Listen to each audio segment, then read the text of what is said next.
The visions of the prophets, including John's Apocalypse, followed a particular pattern. They recorded their visions as a series of archetypes, which when taken together as a whole became a defined visionary model. The grand vision of the prophets, in its very essence, is an archetype of archetypes. Indeed, this archetypal vision can and should be considered an indicator of a true prophet. True prophets, as Joseph Smith rightly pointed out, see the vision, record the vision, and do so according to the pattern of archetypes. It is a trademark or fingerprint of true prophets.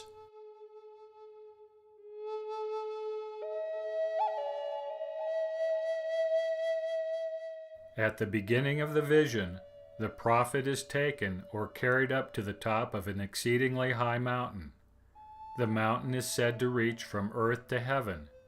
Clearly, it is not a terrestrial mountain as we know them today. It is the axis mundi representing the world mountain.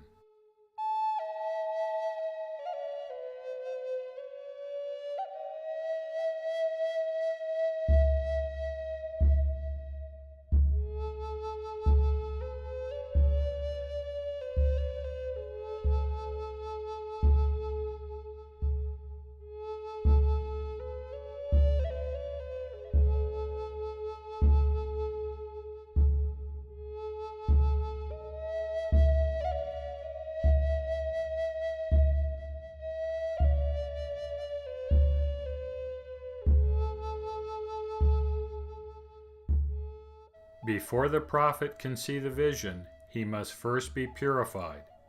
Isaiah's account provides the symbolic archetype of the purification process, where a live coal is placed upon his lips. The live coal is the glowing planet Mars atop the mountain, with the white streamers of Venus providing glowing flames emanating from the red planetary ember.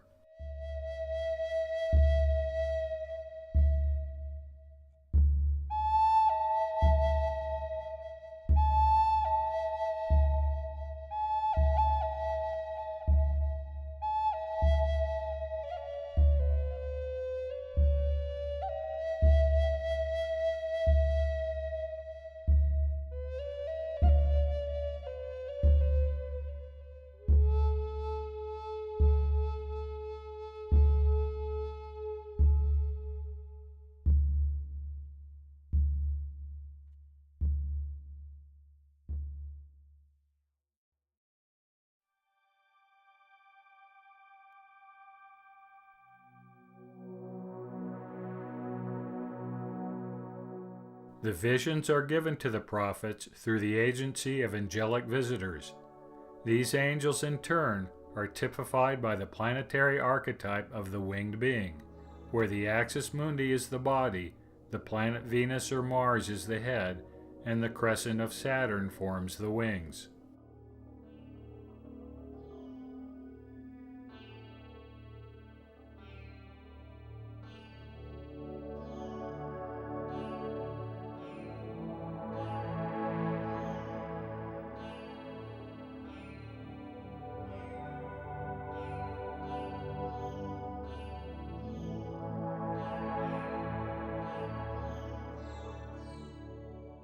Another archetype for the winged angel is the seraphim or cherubim with multiple wings, Isaiah's seraphim having 6.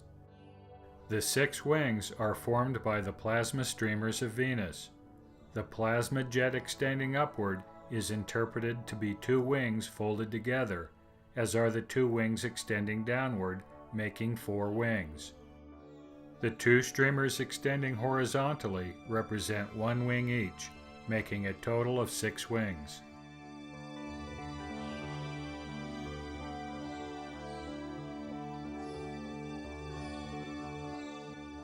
The prophet is shown all things pertaining to the history of this world as we have documented in this series.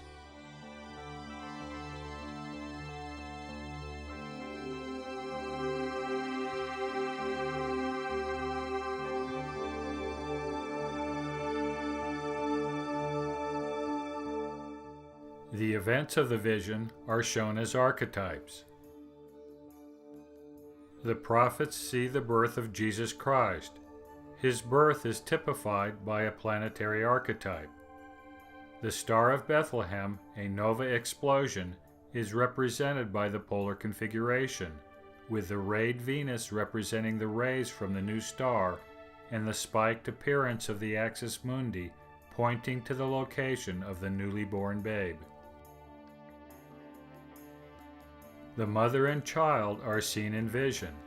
The conjunction of Venus and Mars, with the red planet in the center of the larger blue Venus, provides the archetype of the hero child on the lap of the mother goddess.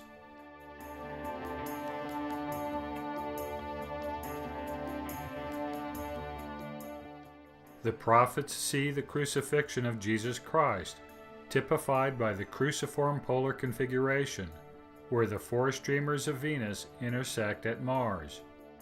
The horizontal streamers form the cross and the extended arms of the warrior hero. The streamer extending below and the axis mundi form the post of the cross and the legs and feet of the crucified hero. The four streamers also form the iconic cross behind the head of the Christ.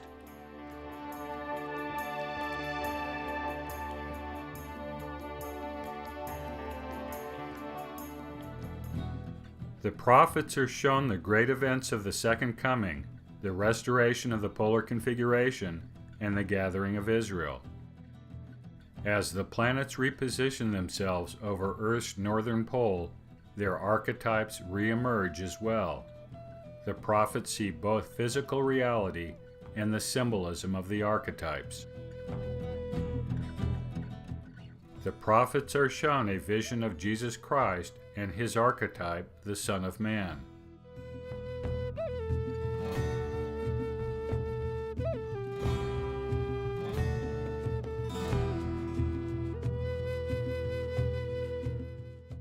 The Son of Man is the gospel version of the Heaven Man. Electrical discharge forms between Mars and Earth. Another version of the Heaven Man, or Heaven Woman, formed between the planets Venus and Mars.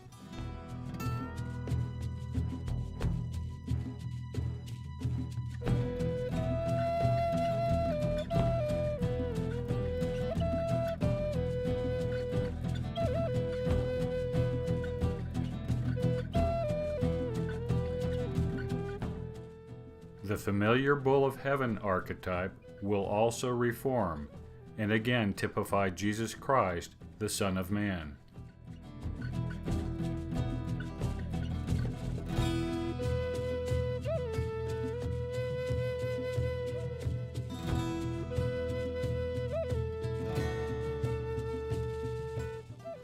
The prophet is shown God sitting upon his throne, the great wheel of heaven reconstituted above the earth.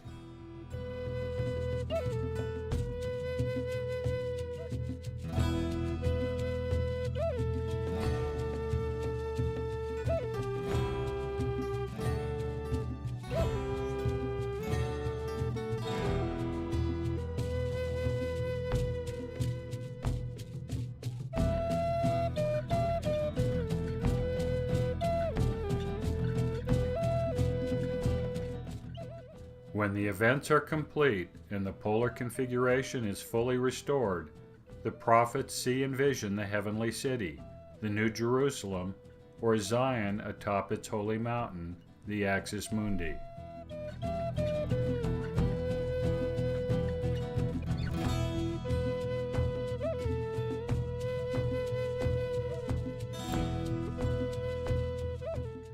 Of course, there are many more archetypes and their associated events seen and recorded by the prophets.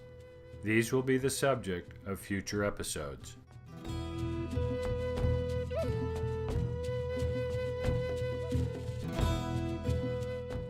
The events of the Second Coming, with the return of the planets, the restoration of the polar configuration, and the utter destruction of the earth and its inhabitants, overpower the prophet, inspiring both awe and inconsolable grief.